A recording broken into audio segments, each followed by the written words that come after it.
You want to start making music, but every single time you open Ableton, it looks like a spaceship control panel. Don't worry, I've been there.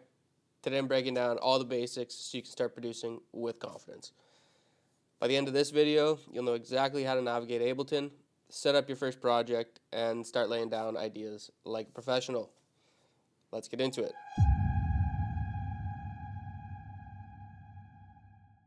Welcome back to week 7 of the Self-Made Artist series. I'm Worf. Now, a lot of people teach you how to make music here on YouTube, but that's not all it takes to build a successful artist brand. In this series, I give you the tools and techniques to become more than just a producer. I teach you how to be a creative director for your own brand. That means not only learning the music, but also the branding, the visuals, the content creation, and basically everything that makes an artist stand out.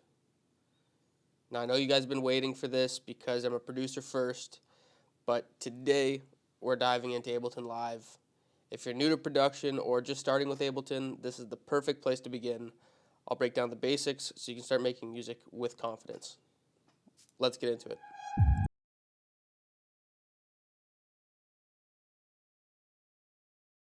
The first thing that I'm going to talk about is the two main views. So this is arrangement view and session view. Arrangement view is where you build your track in the timeline, and session view is where you can jam with loops and ideas. They can also build a record there, but it's much easier in arrangement view. And we'll also talk about when to use each one and how they work together. Naturally, we'll talk about setting up your project and saving it. So creating a new project, the file structure and best practices, how to properly save and back up projects, because you absolutely don't want to lose hours of your work. We'll go into working with audio and MIDI channels. So we'll be talking about audio tracks, importing, recording, and manipulating samples, and then MIDI tracks, which is adding software synthesizers, drums, and other virtual instruments. We'll talk about navigating the Ableton browser so you can search and organize all your samples and plugins.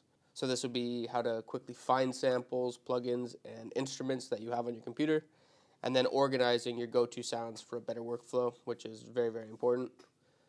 We'll talk about understanding the master chain. So this is basic mixing for beginners, so like volume, EQ, and compression, the simple way. And we'll also talk about why a good master chain improves your mix from day one. We'll also talk about inserting and using plugins, so the difference between Ableton's stock effects and third-party plugins, how to add EQs, reverbs, and delays to shape your sound. And then we'll talk about quick workflow tips to make producing easier. So essential keyboard shortcuts, how to loop, duplicate, and arrange your track quickly.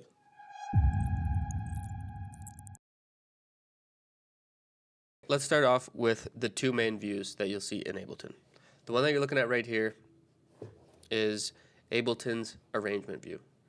This is best for arranging your song and, in my opinion, producing the entire thing. The other view, if you hit tab, is session view. Now, session view will kind of look like this when you start it up, although it'll say something more along the lines of 2 audio channels and 2 MIDI channels, just like this. Session view is better for live performances and better for taking loops and developing your ideas here, where you can play the individual tracks that you have, whether it's a audio sample or a MIDI instrument that you've either programmed or played, and then you can play around with your different loops and find ideas that you like. So once again, this is arrangement view. It looks like this. You produce left to right, and this is session view. The main things that you want to understand is session view is better for playing out live using Ableton push devices like a launchpad right here, MIDI keyboards and things like that, and then the arrangement view is better for producing, mixing, mastering, things like that. So those are the two main views that you'll see, and you can once again get to them by hitting the tab function. Setting up your project. So every time you turn Ableton on, you will have your program that'll look like this. It'll have 2 audio channels and 2 MIDI channels. Now I've gone and renamed them, but they will look like this.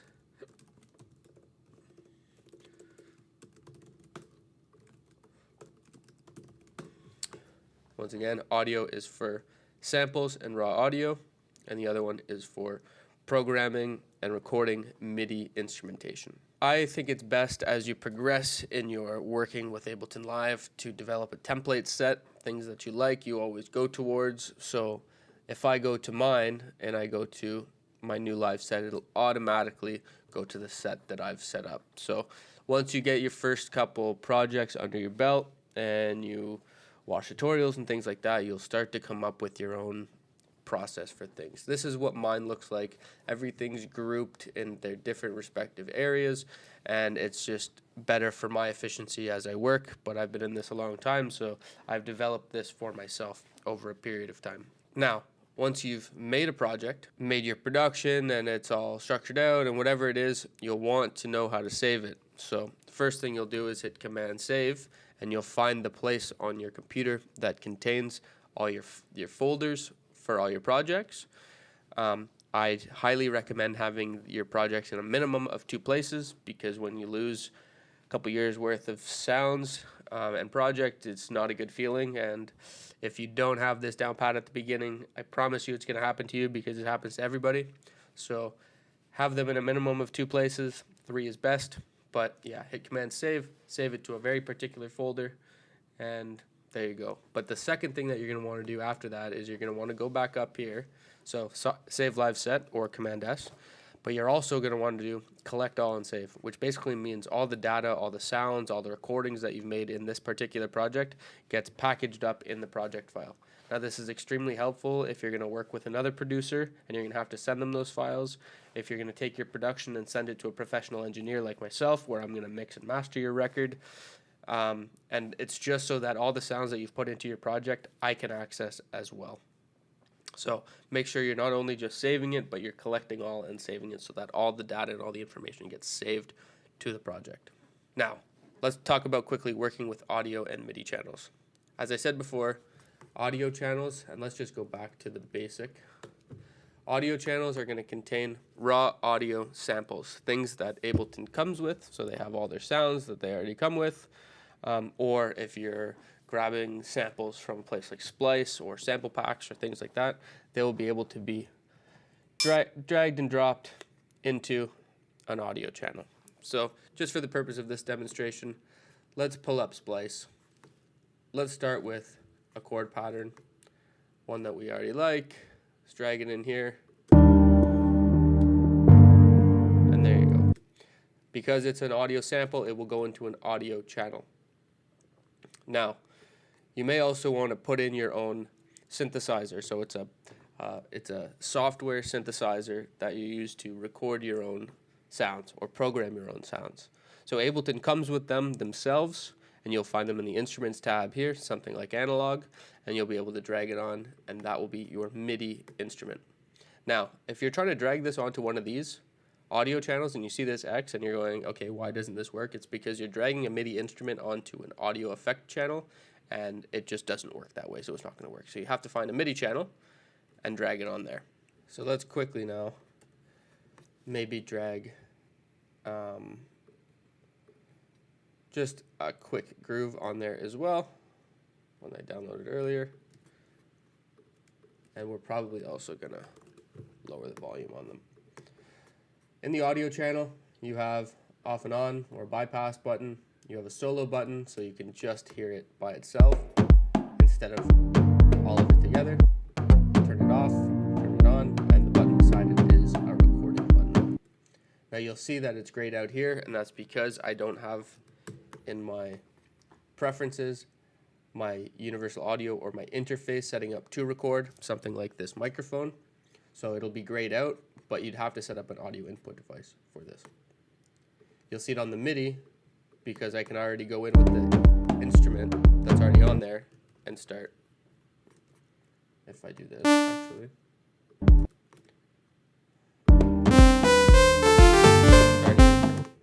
Great.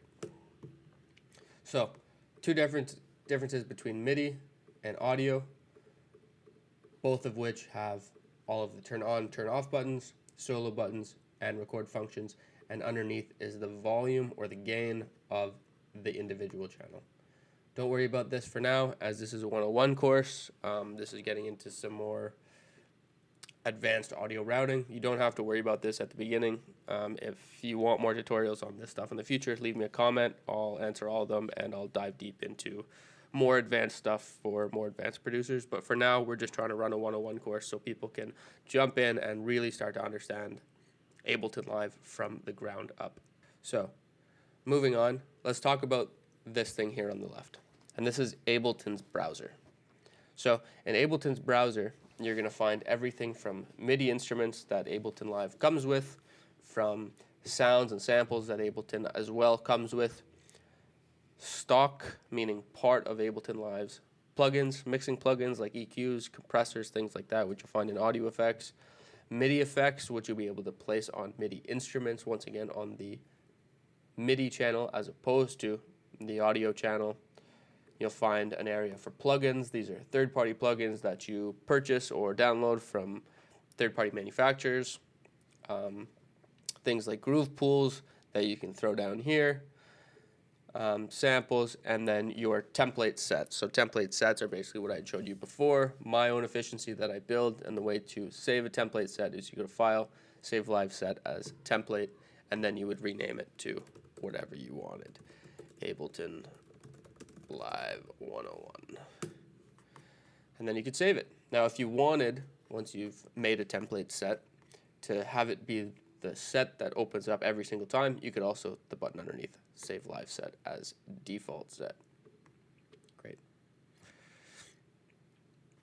Now, under there, you'll see places, and these are places on your computer where you hold samples and you have downloaded sample packs. My recommendation is make one folder that is sample packs and then throw all the sample packs that you've downloaded and purchased into this sample pack library, and then you'll be able to access them just like you'd access them over here, and you'll be able to play them down here, and you can hear what it is. Now, these are MIDI notes, so it'd basically be like, here's your MIDI notes, and you would play on top of the sound, the MIDI instrument that you have here.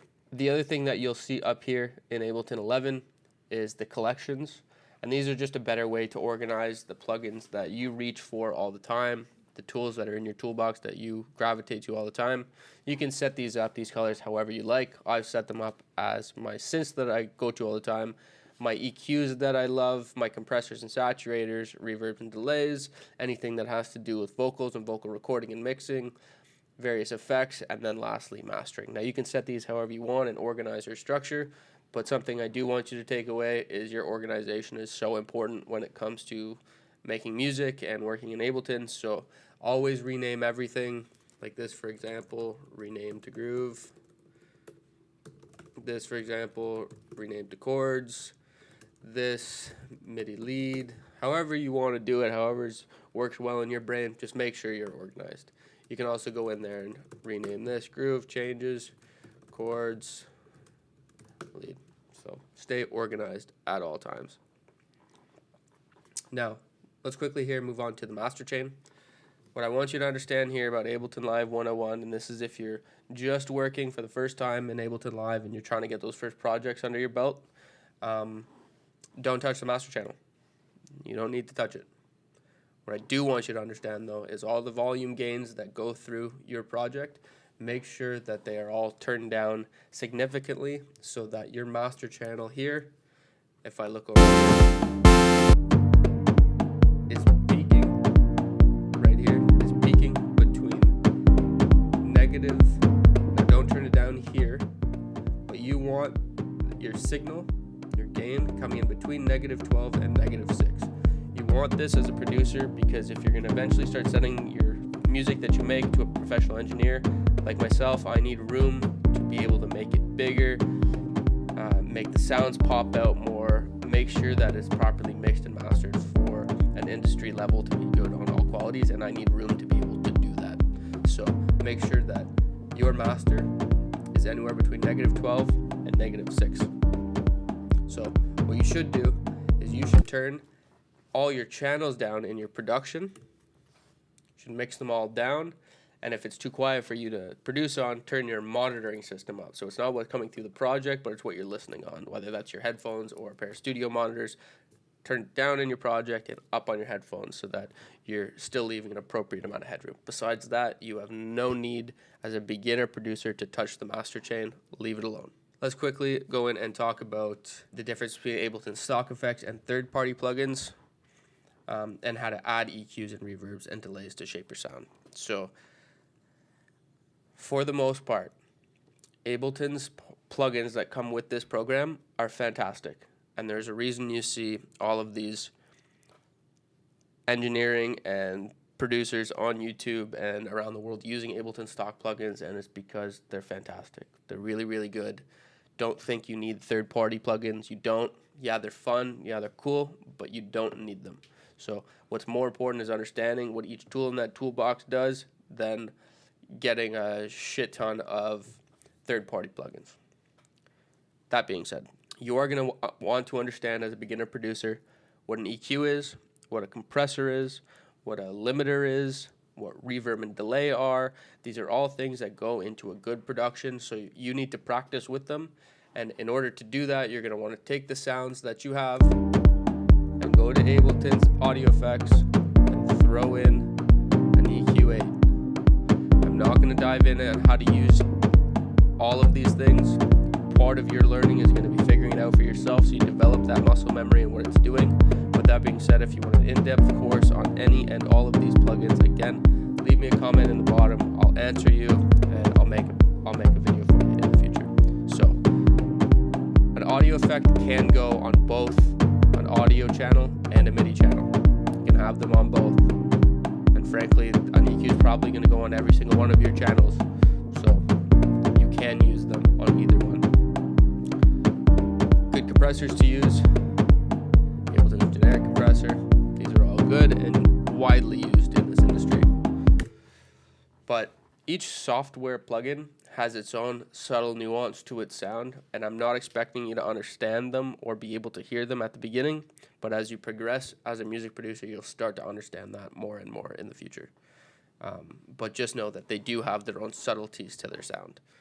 The next thing that I want to cover in the Ableton Live 101 course here is how to arrange your song once it's already done. Once it's already looped out like this and it sounds good.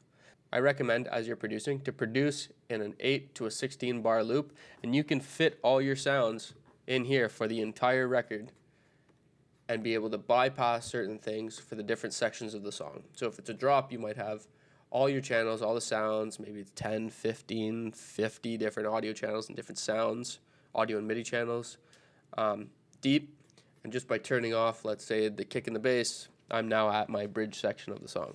So you should make it all here, and then arrange and structure the beat, structure the production, and then go into your automation. But what I want to do is allow that to be a little bit easier for you by showing you a few different techniques, like duplicate, which if you highlight all, click with a shift, and hit Command D, you'll duplicate it. And then once all your sounds are in, you're going to go, I want a 3.5 minute long song, so you can now duplicate it across the board and go, okay, here's my intro, which isn't going to have my lead. Here's my drop. Here's my bridge.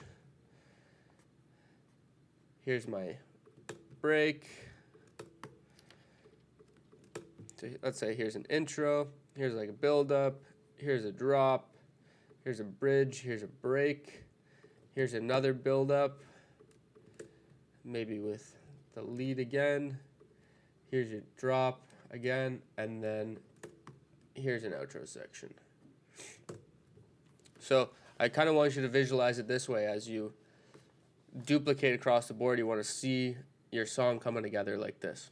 Now, instead of deleting, the other thing that you could do is you could go in and say, okay, I want to mute it because I don't know if I necessarily want to delete it. And if you can hit 0, then it's just going to bypass or turn off, deactivate that clip. So just by hitting 0. One other thing that you may want to know here in Ableton, a nice other shortcut, is Command E. We'll cut it, cut the sample wherever it is. If it's a big long sample and you just want this part taken out, boom, Command E, or highlight Command E, it'll cut from both sides. Command Z will go back, undo, and Command Shift C will redo, just like every other program. in the MIDI, some things that you may want to know is if you hold shift, you can elongate, make them longer, each individual clip. You can also hit duplicate and they'll duplicate across. You can hit shift up and they'll go up a full octave, or if you just go up and down, it'll go up a note. Those are all very basic things to understand. Your hotkeys are very important. They'll make you be a faster, better producer, so I recommend starting to learn them at the beginning. One other that you may want to know, oppose from Command S, which once again is save. Command Shift R is also going to be export. The last key that I want to point out is Command Shift R, which is to export, and this is going into our next tip, how to export your song. Once you have your production done and your arrangement, whether or not it's still in that 8 to 16 bar loop, or if it's in the entire arranged production, you can now go to export. You'll want to render from the master, unless you're bouncing out stems. I won't go into that right now, but if you want to know more about how to bounce out stems, leave me a comment. We can talk about it in the next video. And then you could bounce out a wave or an MP3 or both.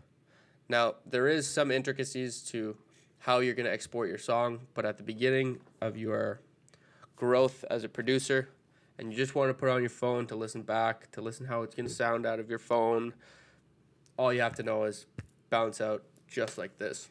Copy these settings if you want, just bounce from your master.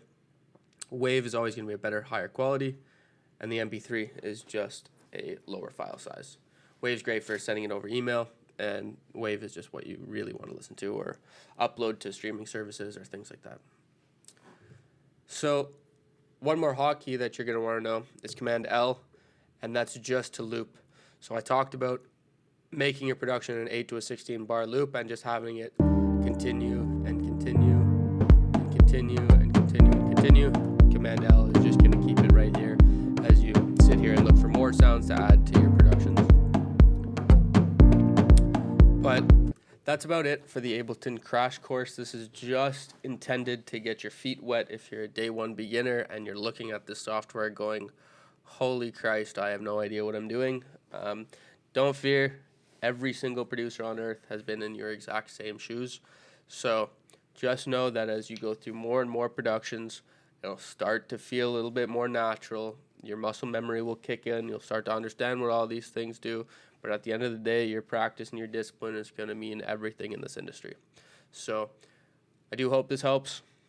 And once again, if you do want to hear any more, you want to learn more things in depth about Ableton Live, leave me a comment below, and I'll answer all of them, and we'll go from there. So that's it. That's your crash course into Ableton Live. Now that you know the basics, you can start laying down your ideas and building full tracks. If this was helpful, make sure to like, subscribe, and drop a comment on what part of Ableton you want me to go deeper on. And if you want to go beyond just making music and build a full artist brand, I help independent artists with branding, release campaigns, and their engineering. So check out my Instagram, generation.mg, or visit generationmediagroup.ca to see how we can help you level up. See you next week on week 8 on the Self-Made Artist series, where we're going to be recording vocals from home like a professional. See you next time. Peace.